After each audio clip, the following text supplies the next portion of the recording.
Yes, indeed. It's morning.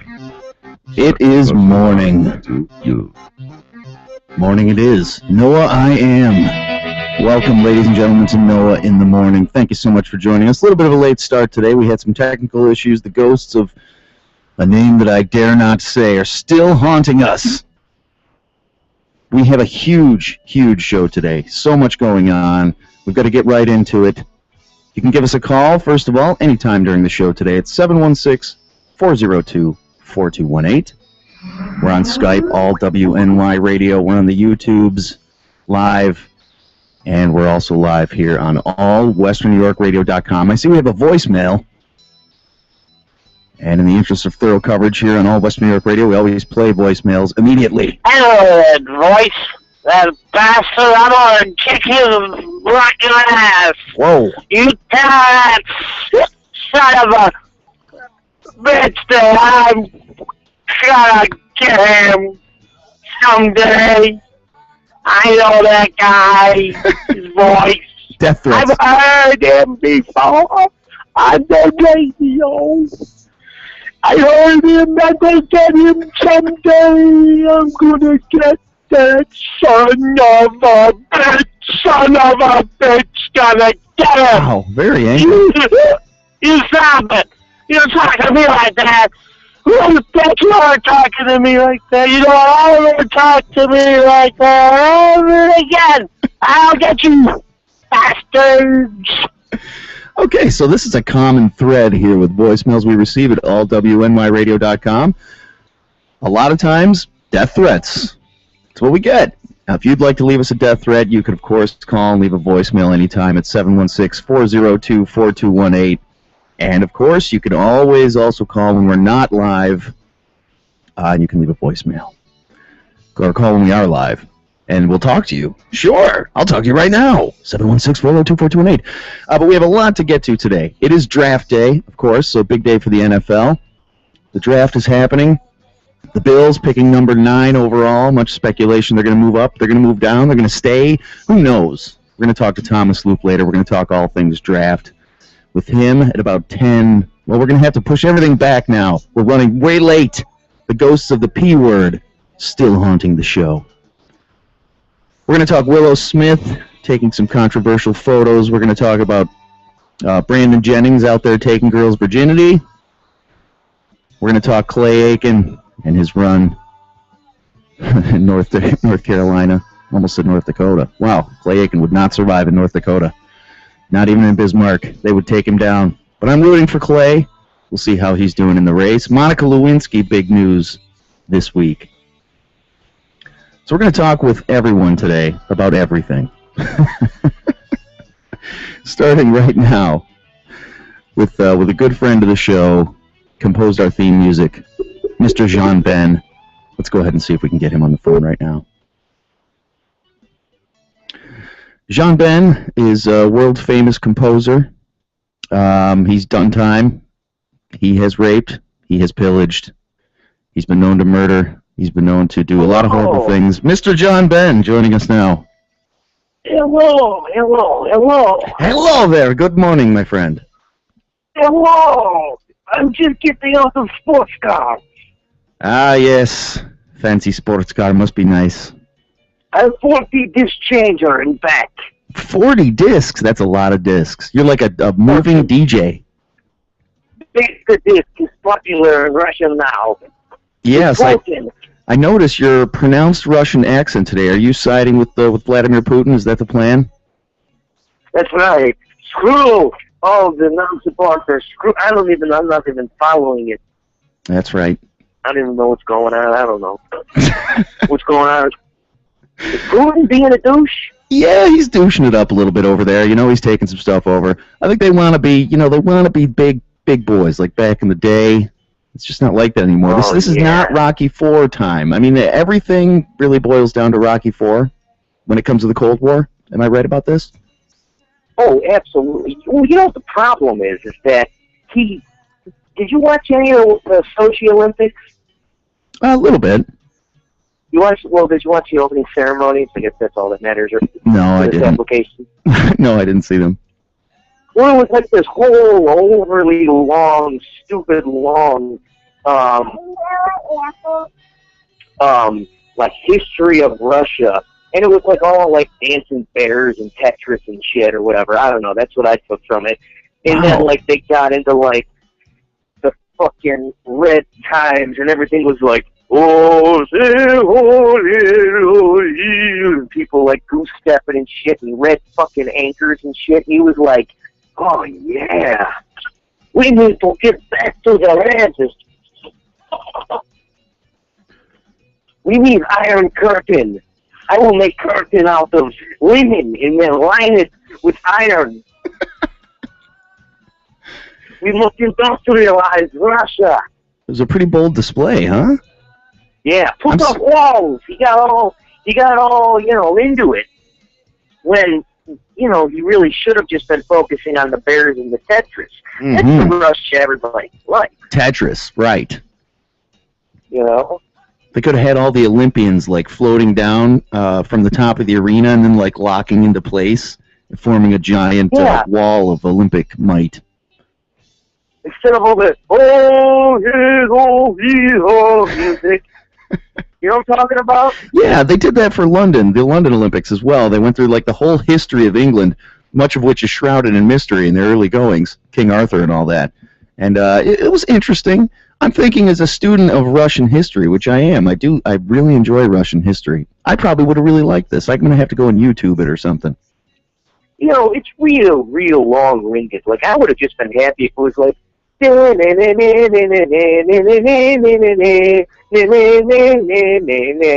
a bunch of people doing the Hasek kick dance. Oh, wow, you're a better man than me to know the name of that dance. Well, I have tried to do it before, so I've researched it. I think it's the Cossack dance, and the only reason that I watched an entire stupid interpretive dance history of Russia is because I wanted to see one motherfucker do that stupid dance, and nobody did it. Nobody did it? How do you do the history of Russia and not have those dudes in the overcoats, like, doing that kick dance? Okay, it is officially... And then the other guy does, like, the spin. Yeah. I'm looking at a picture of it. It's glorious. The colors, it's called the Hopak. It's also referred to as Gopak or the Cossack dance. It's a Ukrainian dance. The Cossack dance. That's just it, Johnny. This is why they didn't do it. It's a Ukrainian dance. See, Vlad, he's biding his time. He had to get over there and into Crimea and take that shit all over. Now they can start doing the Hopak again. Oh, I'm with Russia then. Yeah. See, Vladimir Putin's like, I didn't leave the Hopak. The Hopak left me. But I'll get it back. He's like, we must get the dance back. It's what we're known for. Olympics were a total embarrassment without Hopak. They changed the national anthem to the Tetris song, and they just do the dance. Yeah. And Putin, I'm good with Putin. Okay. Let's talk Willow Smith. She's been in the headlines a little bit. Some controversial photos have come out. And she's 13 years old, right? Is she one of Will Smith's kids? Yes, she's Will Smith's daughter. And she's 13. She's had a couple of hit songs, so she's got a promising musical career. Well, she's releasing... Of course she does. She's related to Will Smith. Like, well, right. That man is the biggest child pimp in the world. Who the fuck wants a black Karate Kid? Will Smith does. That's right. That was his kid, too, right? The new Karate Kid? Yeah, he's like... A black Karate Kid? Come on. Talk about one franchise they never should have remembered. Don't you think that the original Karate Kid was perfection? This is one franchise that you cannot touch. You can't try to remake that. You had Mr. Miyagi. You can't. You had that douchey guy. It's like one of those things. Everything has to be like perfectly even across the board. Everyone has to have their shake. They had the little Italian guy at the original Karate Kid. Just leave it. And then they had, of course, the mid-'90s brought the girl Karate Kid, and now the black Karate Kid. Oh, that's right. The $1 Million Baby Girl was also a Karate Kid. Yeah. Man, just leave it alone. Does it have to be so evenly skewed? Yeah, the first franchise was perfection. You just can't improve on it. No, you can't. Fucking Crane Kick. And the crane kick. Come on. He starts doing the Cobra Kai. Come on. You know what? Cobra Kai, Cobra Kai do or was die. Black-in. Oh, man. Fucking love that original Karate Kid. I don't know what they were thinking. Yeah. Well, another questionable career move for one of Will Smith's kids. Now, Willow Smith has released these photos of her lying with an actor, 20-year-old actor, whose name is Moses Arias, and he's posing shirtless, and they lay suggestively upon Moses' bed, essentially. She's 13, dude. She's 13. You know what? Let me take a picture laying on a bed suggestively with a 13-year-old and see how that goes. You'll be in jail before nightfall. I would be in jail before if I took it with one of those Polaroid cameras, I'd be in jail before it developed in my hand. Let's see what Mr. Miyagi thinks about this whole Willow Smith thing. Wax on, wax off, breathe in, breathe out, wax on, wax off. See? That's classic. And then he's like, oh no, I don't know, I think, what's that kid? Ray Maggio? Is that his name? Oh God. I can't think of it. Yeah, the douchey original Karate Kid. Ralph Macchio. That's it. Yeah, that's it. He's like, oh no, he's kind of like doing like a Grease era Travolta. He's like, I don't know what I'm doing. What are you making me do this for? And he goes, Julie, look so. Hey, and like it actually worked. Oh man. Oh, it's perfect, just like this. Either you karate do yes, or karate do no. You karate do gesso. Just like grape. Just like grape. See, you can learn everything you need to know about life from Mr. Miyagi. Oh, Mr. Miyagi had shit on lock. Daniel-san. He knew. Daniel-san. Daniel-san. Show me, paint the fence. Hey, you know? If come from inside you, always right one.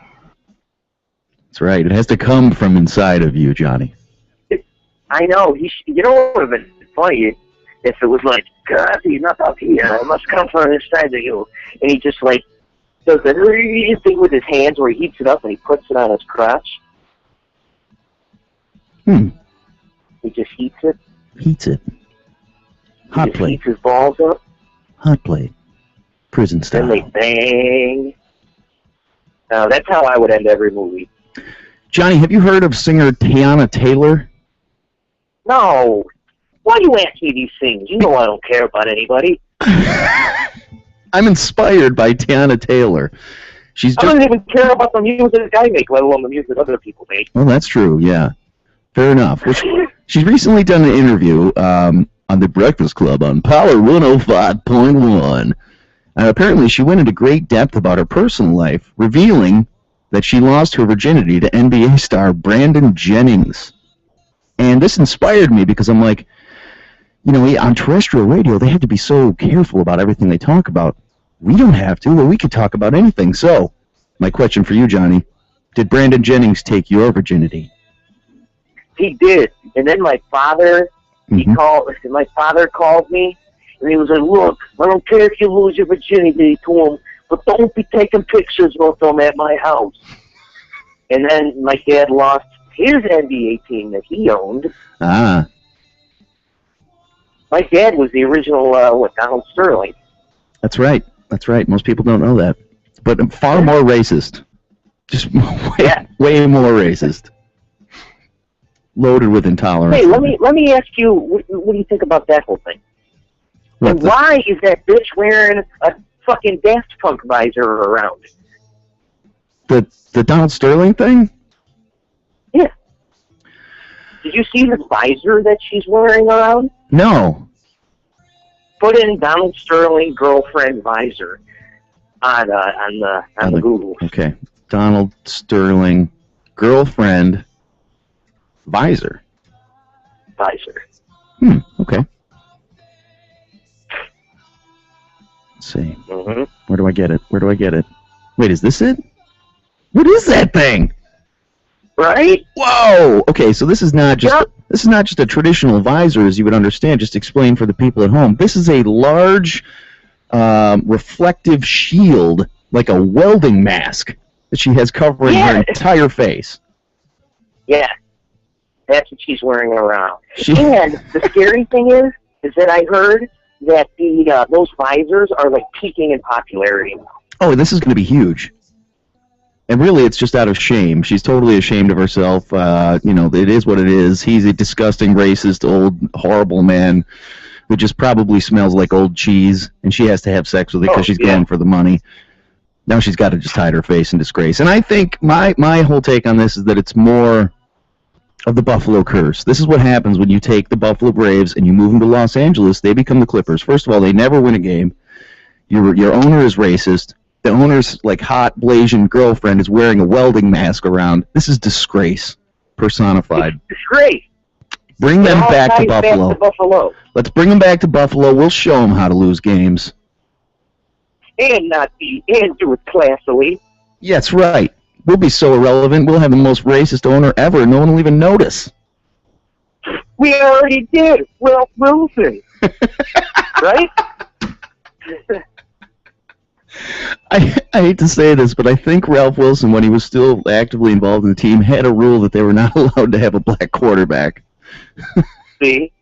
You may be Who do you right. think put OJ up to killing That's right. his wife? Ralph sent OJ up. He's like, I can't have this. I can't have this.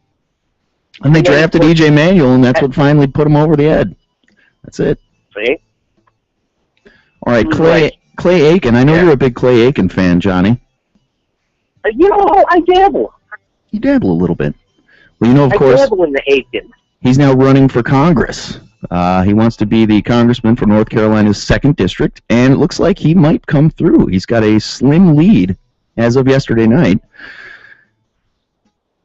I mean, there's been worse congressmen, just because he was stupid on American Idol,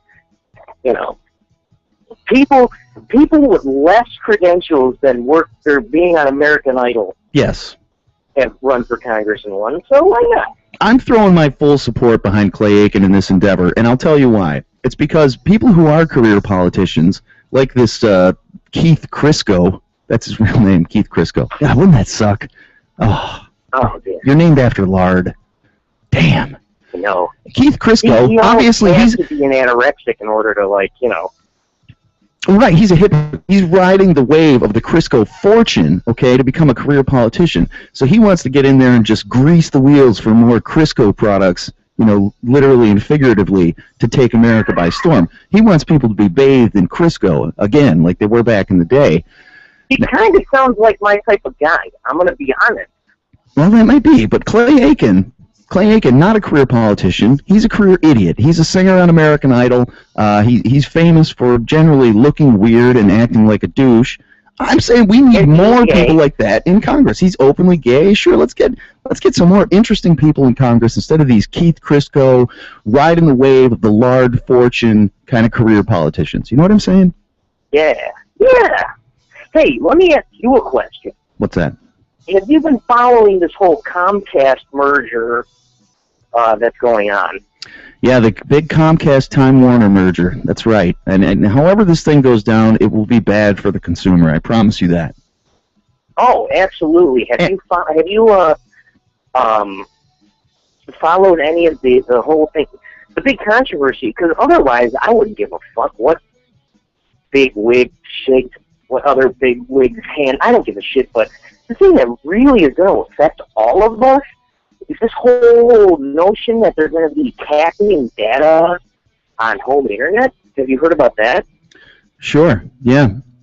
That's one big issue out of this, and net neutrality is another big issue that, Comcast, Time Warner. Comcast has already been throwing their support behind getting rid of net neutrality.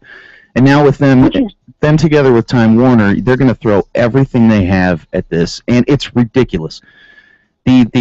It's just another example of the government kind of auctioning off what should be a publicly available space. We've talked about the public airwaves before, which are essentially, gone the way of the dinosaur. And now the internet. So if you're somebody like me, perfect example, doing an internet radio station, And, Yeah. we don't have a big budget. We don't have a lot of money to work with. We're out on these free platforms trying to do whatever we can. We're going to get throttled down to nothing. So essentially, we can't be watched or listened to whatsoever unless we pay the exorbitant kind of ransom fee to one of these broadband providers to put us on a high-speed connection. That's just like when 4G came out, okay? You got this, like, lightning-fast 4G. I know you don't have it. I don't have it. Did you have a 4S, right? No, I have the 4G. I have the 4G LTE. I don't know what that means. I think that just means it's bullshit. It's 3G renamed. Maybe you do have 4G then. I don't know.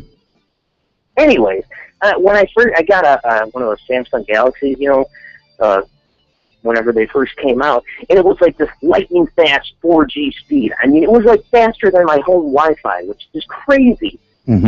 And then they're like, "Oh yeah, you got this? Okay, but guess what, fuckhead? You're not gonna be able to use it because we got a data cap on your data. So that's right. You can use it for a little bit, but then you're gonna have to pay a lot." Right. Similar idea to the net neutrality argument, where high-speed connection, the ability to really do what you want online, is going to require, as a content provider or a content consumer, either way, it's going to require that you pay for some upgraded connection, essentially being held hostage by the broadband industry of America. Think about the new generation of video games, the PlayStation 4 and Xbox One. They're pushing more towards an all-digital sort of platform. Like, you can buy the newest game that came out today. You can go to the store, you can pay $60 for the hard copy, you get, like, the box, manual, disc, and all that shit. Mm-hmm. Or you could stay at home the second it's unlocked. PlayStation is doing a thing now where you could buy and download, say the game's coming out next month. You could buy it, download the file on your system so that the day that it's released, it just unlocks and you can play it instantly. Right. Now, a lot of these games, especially like the AAA developers, their games are like 50, 60 gigabytes in size. So you're going to have, I'm sure there's not going to be any affordable data plan for your home internet that's going to allow you to do your Netflix, do your YouTube, do all that sort of shit, and then also on top of that, be able to download a 50 gigabyte game. Right. And you're supposed to be able to keep, your PlayStation on in like a standby mode, so that it'll update. All your games will download their updates and shit, so that you don't have to sit around waiting. See, they're trying to set it up. They're setting it up now so that you rely on having this connection readily available, and then once you're used to it, right, and you're totally locked into being able to watch your Netflix and download your video game. Then they're going to put the screws to you and say, nope, guess what? You can't do that anymore. Unless Netflix pays us a shitload of money and you pay us a shitload of money, nobody's getting either thing. You always wait till, I always, when somebody sends me a YouTube video or something, I'm not going to use my phone data to download it. I wait till I'm in my home Wi-Fi to... Sure. There's just something about it that's so invasive into your... I feel like it's just like that. It's the same way I felt when this whole, healthcare thing came about, and now it's just, contrary to popular demand, it actually just happened. They're like, oh, you don't want it? Well, we're going to still do it. It's just like this government hand coming in, into your house and saying, look, you're in your privacy, your own house, but, you're going to have to do these things that we want you to do. Right, and that's the opposite. Time. It's the opposite of what the government should be doing. They're supposed to be stepping in and protecting us from the corporations that are trying to put the screws to us, and instead they're stepping in and helping them. That the new director of the FCC, I can't remember what his name is, but he was appointed by Obama to. It's and I'm not like some conservative, Obama-hating Republican or anything. Right. I'm also not a bleeding heart liberal Obama fucking changeling, either. I'm actually disgusted by the entire operation that is our government. They're equally corrupt, either party. You can try to paint yourself as a liberal or conservative, but you're really just being a cheerleader at the same sport, which is it's seeking to screw us all over. Everything, and I realized this after, like, I was just getting out of high school, just starting college, right when, like, it was in prime Bush hating season, like, everybody jumped on the Bush hating bandwagon. Comedians talked about it. It was like talk shows. Everyone that was, like, cool, the bands, like, were all like, fuck Bush, Right. So, like, I was right in there. I was like, yeah, fuck Bush. We need to get a Democrat into office. We need to get somebody in there that's going to change and be a beacon for the people, right? So I voted for Obama. Yeah, a lot of people did for that reason. And now, I don't know.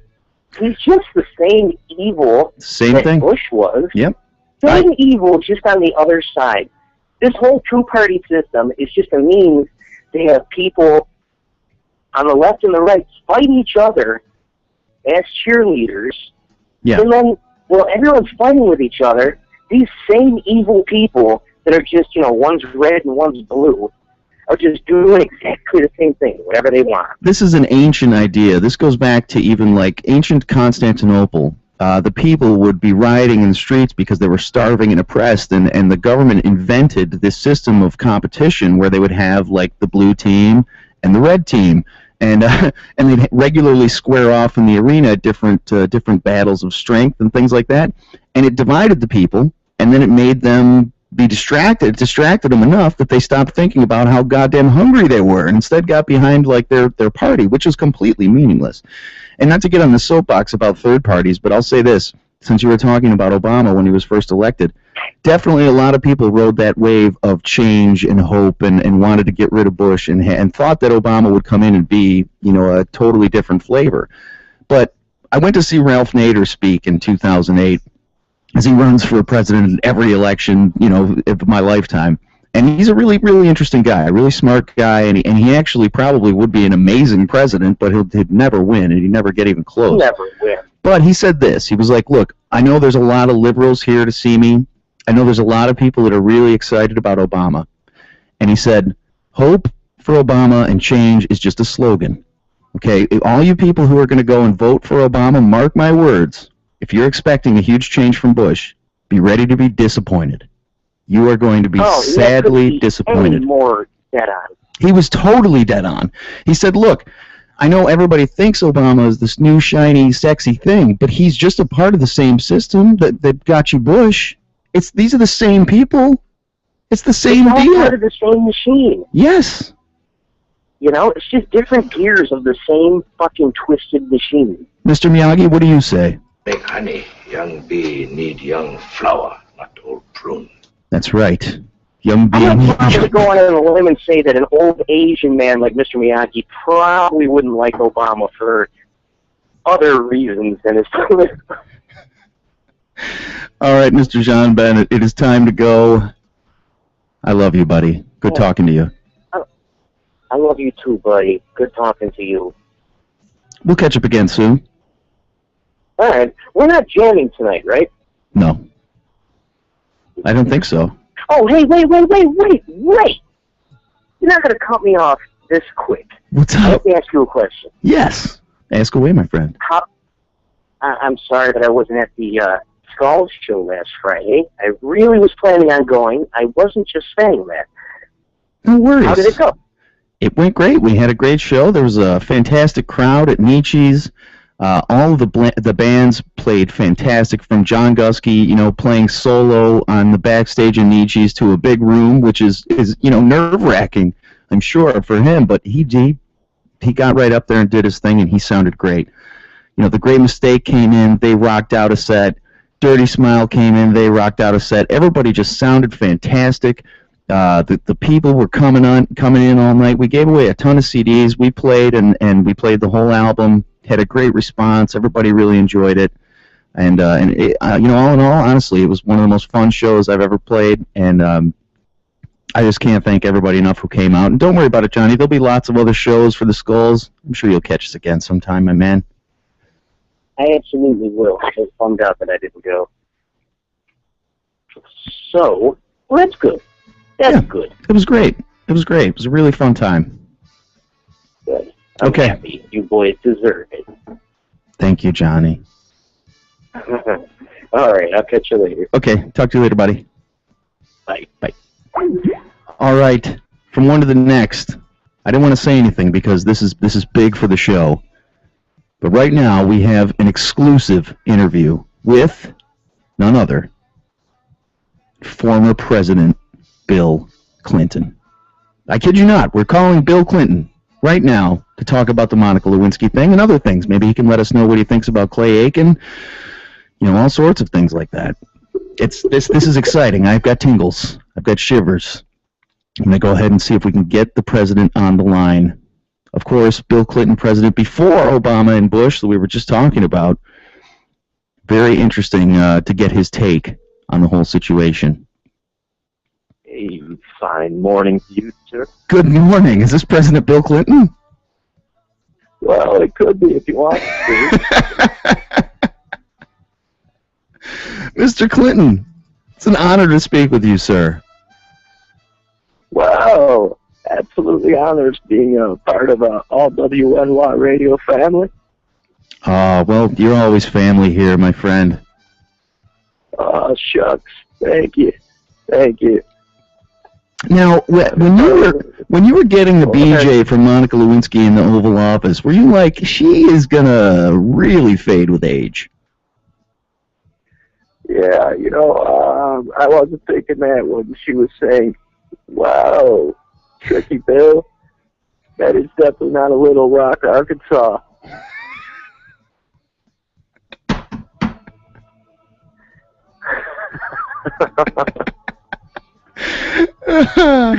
Where's the guile theme when you need it? Well, Monica has, pretty much fallen off the scene. She talked to Barbara Walters famously. She made a handbag company. She was a pitch woman for Jenny Craig, you may remember. She hosted a reality TV show about dating that lasted a mere 5 episodes. She did a biography. She did an HBO documentary. She graduated from the London School of Economics with a master's degree in social psychology. And since then, she's been unemployed, and so now she is coming out with a tell-all book about her time with Bill Clinton. Like people are going to remember that one. What do you remember most about the time with Monica, Mr. President? I remember I was putting some stratosphere behind that open door. All I saw was blue. I can't do it. It was a true point-and-shoot moment,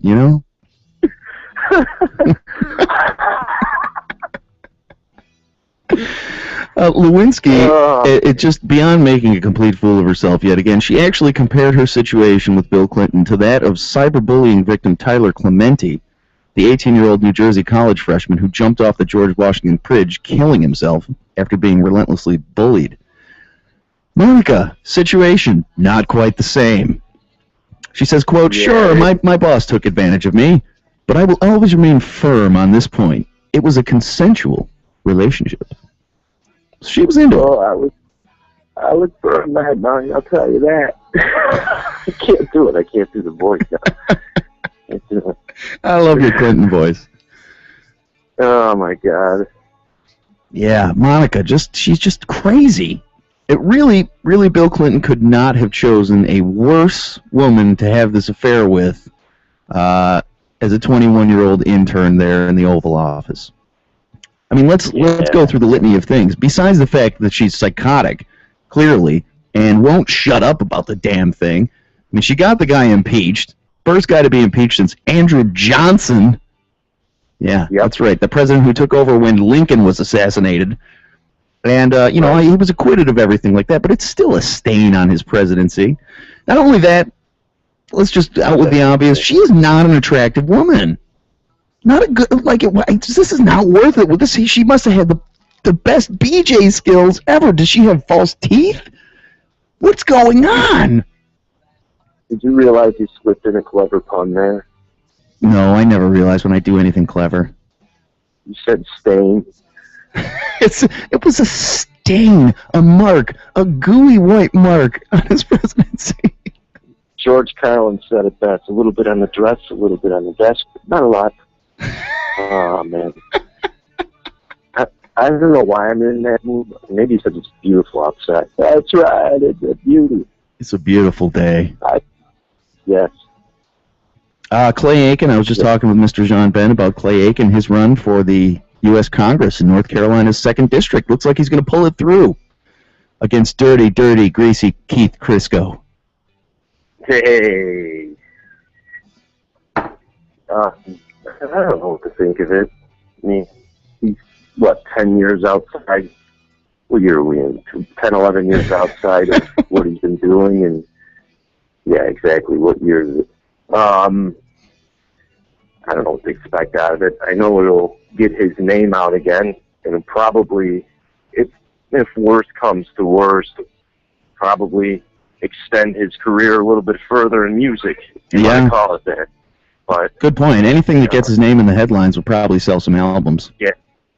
Yeah, and he's relatively squeaky clean, with the image and everything. So, he's going to win one way or another. He's going to win out one way or another. That's the way I see it. It's just what does he do with it? I guess that's the question. Where does he go from here once he wins and he's a congressman? What does he do with it?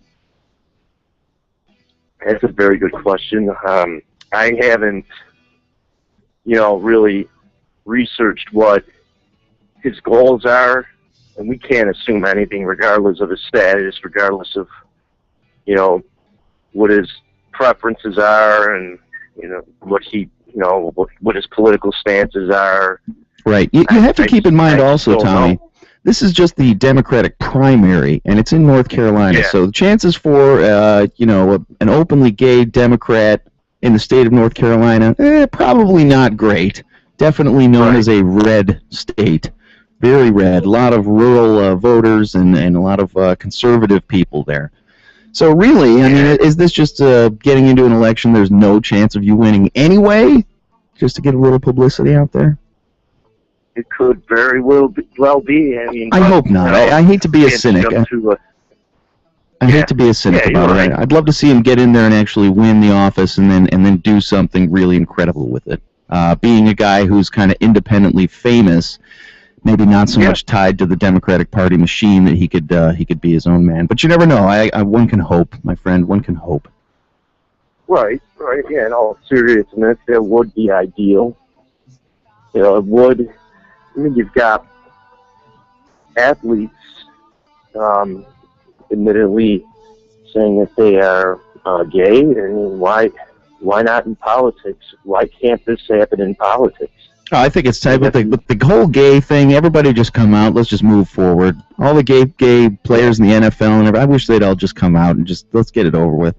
It's you watch network TV. Network TV knows what's really interesting to the American public, and gay people are no longer interesting. It's accepted, for the most part now. I know there's some straggling kind of bigots out there, but let's get over it.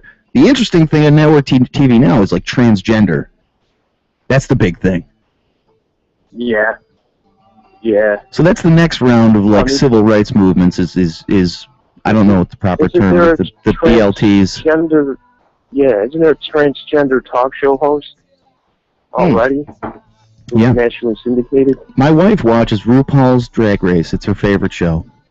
I can't stand it just because RuPaul I find absolutely hideously annoying to no end. Yeah. Her songs and her whole manner of speech, it's nails on a chalkboard. It's not because of her preferences or sexual identity or anything like that. I just can't stand RuPaul as a person. He, she, it, whatever, drives me crazy. All right, Tommy, I can't believe we've gotten to the last 5 minutes of the show without talking about NFL Draft, which starts tonight. It's electric. Right. Tonight, I got to be honest with you. I contribute to online sport show called #Sports. the largest internet sports show in Western New York, easily. I think the Facebook page is well over, it's closing in on 1,300 likes. And I don't like the draft. I really don't. I can't stand being force-fed. I can't stand seeing the breakdowns. I can't stand the shift of players saying, okay, this guy was a number 1 pick, now he's going to move up to 10. But last night, when you talk to common sense people, there was a panel of 4 of us yesterday. I really enjoyed it because all that hype was eliminated, and I was able to come up with, my version of the top 10 draft. And I mean, who knows who's going to get picked?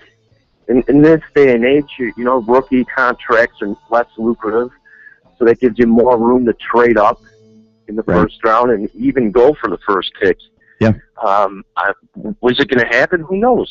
Who knows until that number is called? And so, I don't know if you mind. I have a top 10. I'd love to hear your top 10. I get what you're saying. The cons on the draft, the negative side is that the NFL has turned the draft into a major event, into an industry even. I mean, there's so much analysis. It starts the second that the season ends, or even long before that. The mock drafts are coming out left and right. Players are going up and down the board, none of which actually matters when a team gets on the clock because they've done their own work and they don't listen to Mel Kiper or whatever any of those idiots have to say about it. Yeah.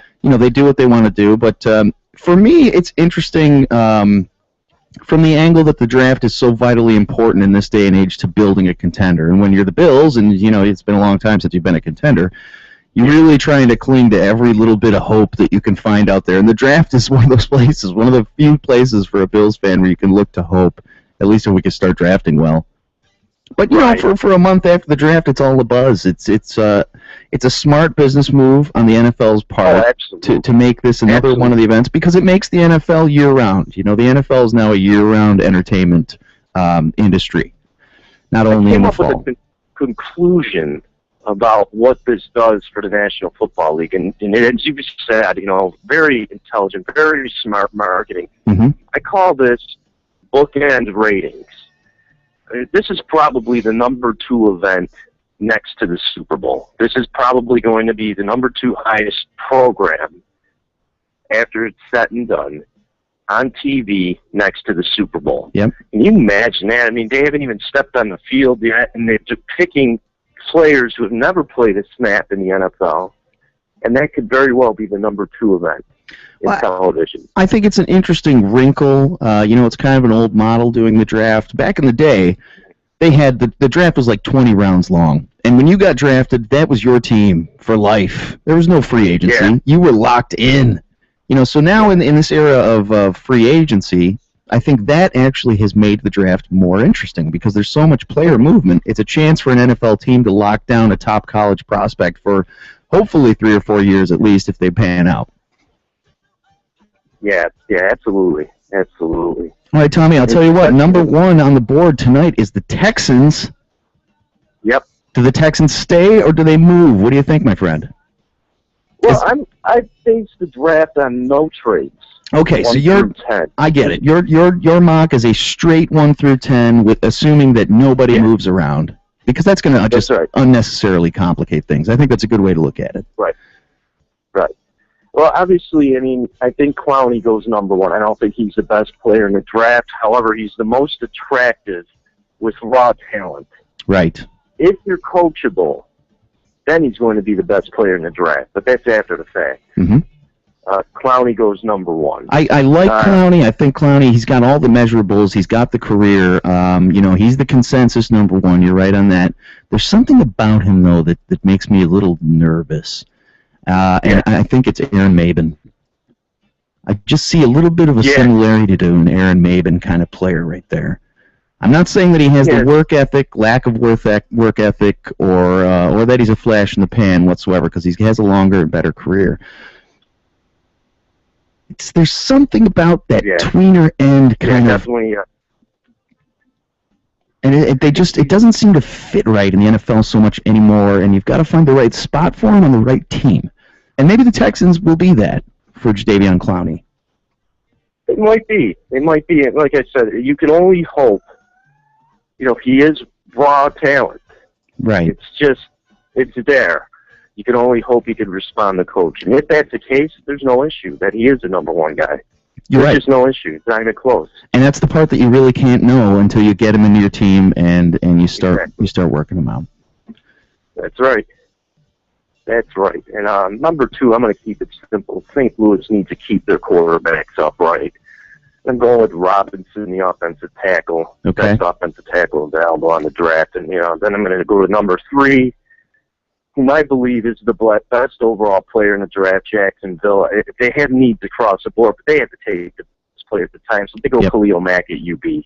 Khalil Mack, The guy's the man. Buffalo native or Buffalo college player. Just amazing, really. It's kind of cool to see a UB guy going in the top 5, which I think he will as well. I agree with you. Yeah. And you're saying best all-around player in the draft? I think he is. He's got all the tools. He can.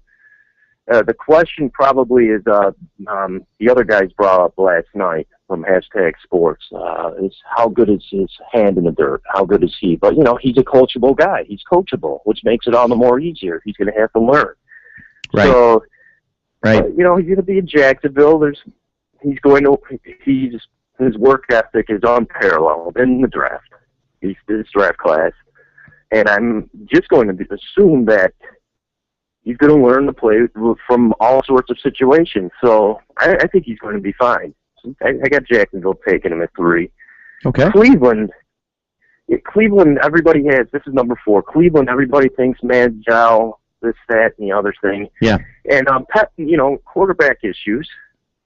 But what I'm thinking is a wide receiver will make an average quarterback look above average. So Definitely. They may hold out and see what's going on in the second round. I got Mike Evans of Texas A&M going there to flank opposite of Gordon on the other side. So yeah, it's an interesting draft for wide receiver because it's a deep draft. There's a lot of very talented wide receivers, but the ones at the top could really be special guys, and Evans is definitely one of those. And you're right. Cleveland Browns, unsettled quarterback position, but you know what? You get a guy like Evans in there, you just throw the ball anywhere in his direction. The guy's going to come down with it. That helps your pull the quarterback. ball in. You know, his speed, you know, he's got Michael Irvin speed, but he's a big guy. Yeah. So, you know, he's got a 4.6, 4.5 40, but it's about positioning yourself, and you're that tall, and, you know, and I see him having an all right career. Those 40 times can be be a very good number 2 in the league. The 40 times can be misleading too. It's really about that field speed, you know. And with a guy like that, is a huge end zone target, and that's never a bad thing to have. So Evans at 4 to the Browns. Next up, Oakland Raiders at 5. Oakland Raiders. All right, here's a guy that exudes another player from the Oakland era. This guy was a game breaker. This guy broke games wide open. This guy just single-handedly put the Raiders away in games, just put teams away in games, just by throwing to that guy. I'm talking about Cliff Branch, number 21. Super Bowl champion, great breakaway speed, can catch the ball from anywhere, could catch the long ball, could catch the fade, to catch the ball and accelerate like no one else in the league at the time. And I'm going with Sammy Watkins. If the Raiders are going to maintain that wide receiver tradition, Sammy Watkins is their guy. Sammy Watkins, you know, he shredded Ohio State. Clemson shredded Ohio State in a BCS game, one of the BCS series games. I believe it was the Fiesta Bowl. And what he did was just single-handedly just destroyed that defense. And, you know, I did see him just flourishing in the NFL. I think he's the best prospect since Calvin Johnson. Not his size. He's got his speed. But I think he's the best wide receiver prospect since Megatron. Very interesting. So Watkins, another top wide receiver prospect there at the top of the draft. I actually like the situation for the Bills because I think that I think you're right. I think those guys go before the Bills come up at 9, and then that takes that out of the equation for them. They can wait, try to get someone in the second round maybe that could still be a quality starting wide receiver for the team. Keep going to number 6, Atlanta. Atlanta Falcons. This one's simple, too. Okay. It's simple enough. Matt Ryan's your franchise quarterback. Yes. This guy Lockdown. just got decked all season long. He's a great quarterback. Classic drop-back quarterback. What do you need? You need an offensive tackle. You get Matthews from Texas A&M. Every pick in this draft could be hit and miss, but, ideally, this would make the most sense. You already have offensive weapons. You got a decent running back. Yep. Your defense is holding up. Bringing more balance to the offense. Give Matt Ryan more time to throw the ball anywhere he wants.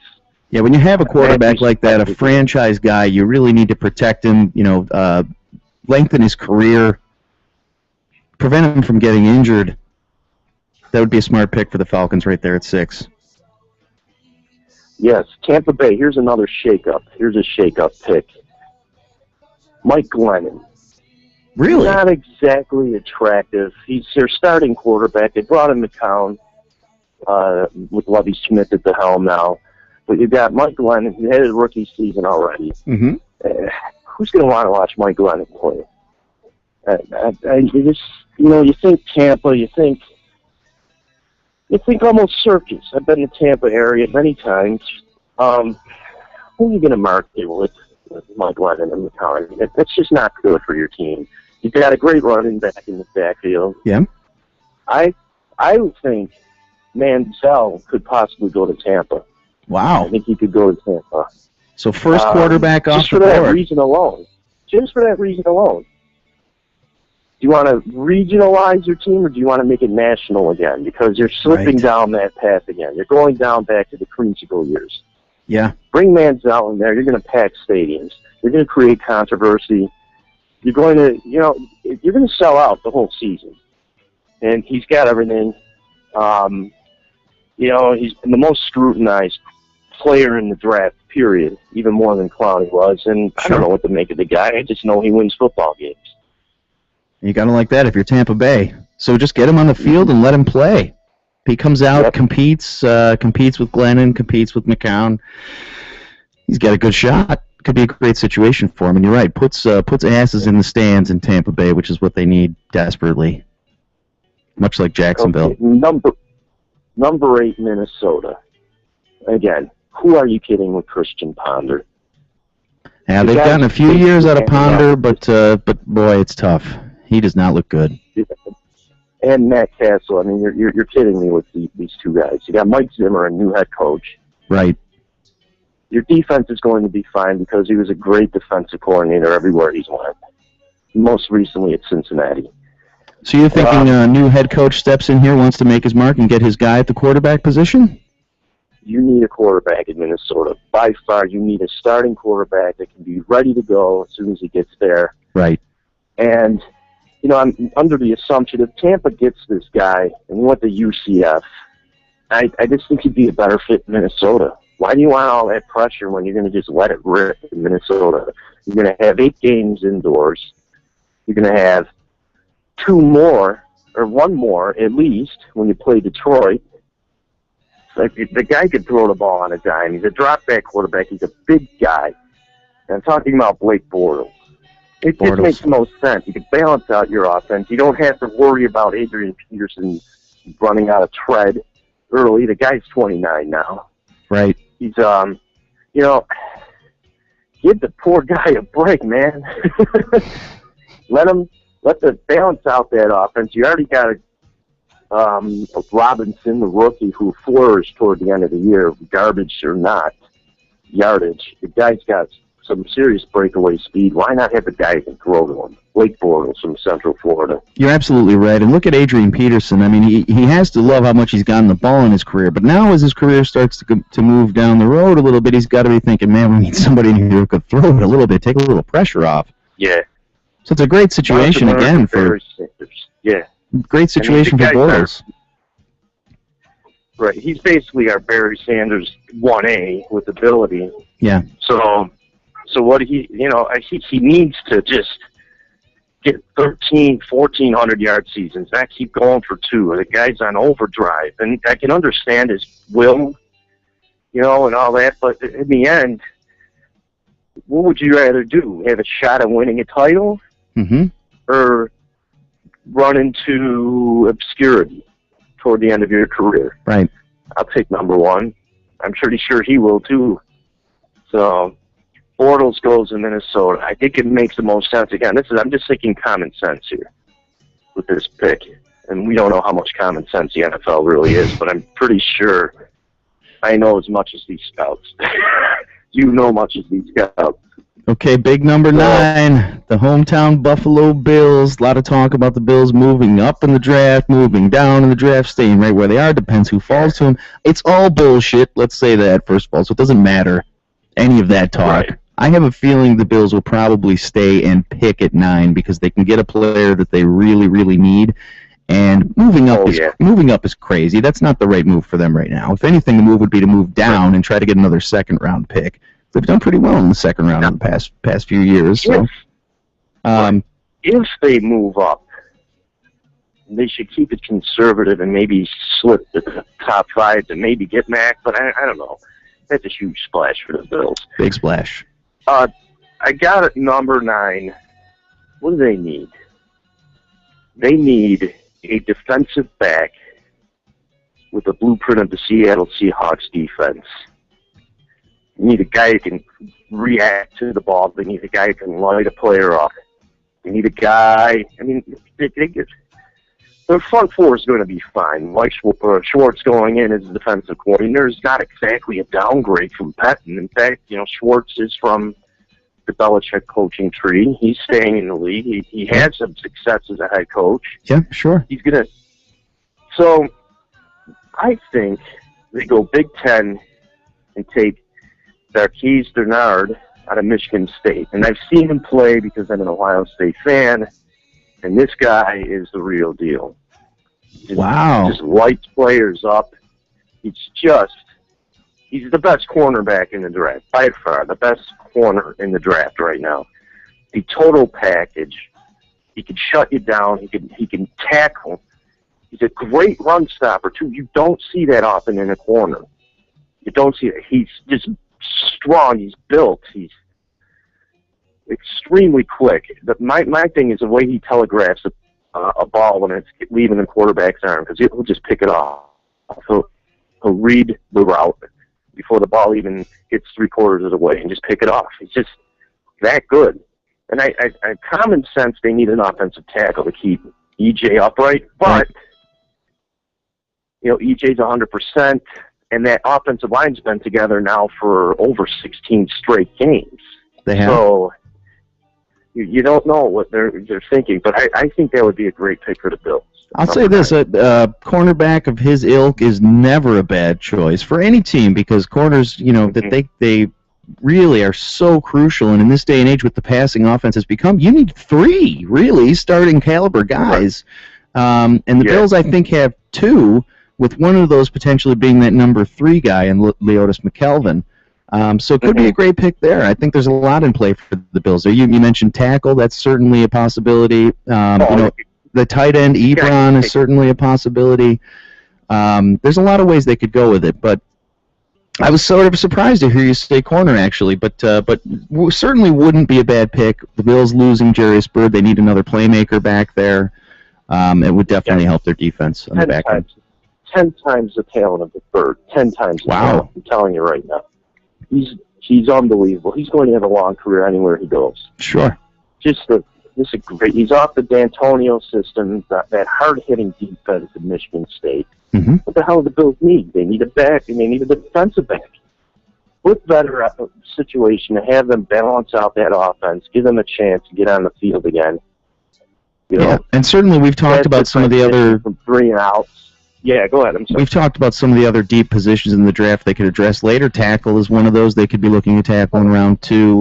Wide receiver they could be looking at round 2 or round 3. There's options out there. So cornerback, one position where if you can get the best guy at the position there at 9, could be a pretty safe pick. Right. I don't know. I don't see it happening. I'd like it to happen. That would be the idea. But anyway, going on to Detroit, round out the top 10. This one's a little different for me. It's another common sense choice. Matt Stafford's a hell of a quarterback. Let's just say that right now. Their defense will be fine. Detroit's defense will be fine. Yep. I'm sure they'll, what does Matt Stafford not have? A true number one tight end. I got Ebron from North Carolina going to Detroit. What that will do will isolate Megatron that much more. And you can imagine Megatron with more one-on-ones with the number one tight end. Oh. You've got legitimate two number one receivers, one in a different position that can block, can carry defensive backs after the catch. Yeah.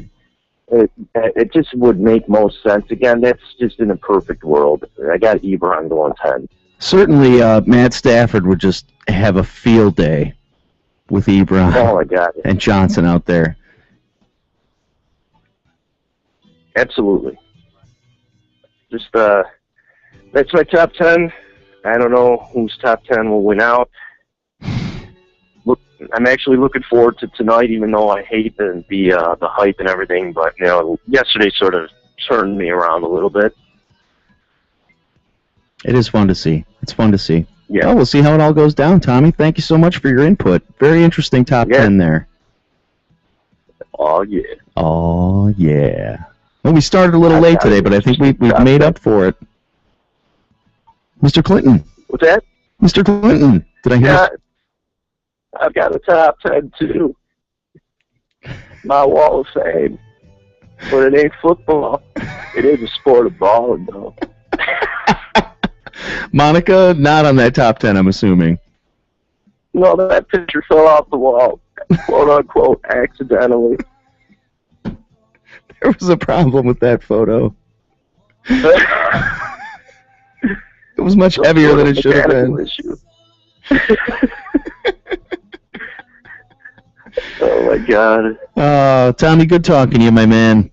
You too. Enjoy the draft, and we'll catch up again soon. All right. Oh yeah. Oh yeah. Prison showers. Tommy Loop, thank you so much for joining us. Let's see. What does Mr. Miyagi think about the draft? No matter. What could teach you attitude, rest in feast? Stupid, but fact of life. Ah, yes, stupid, but fact of life. Good point. Mr. Miyagi is he's full of great wisdom here, isn't he? A lesson, not just karate only. Lesson for whole life. That's the key to the Karate Kid franchise right there. It's a lesson not for karate only. A lesson for life. Indeed. Indeed. Show me pen to fence. Hey! Hey! That's! Just golden. Just absolutely golden. All right, ladies and gentlemen, we went over, but I think we've made up for our technical shortcomings earlier today. Now it's time for me, Noah, to leave while it is still the morning. Noah. Noah. Noah. Noah. Noah. Hey, a huge thank you to Tommy Loop for joining us today.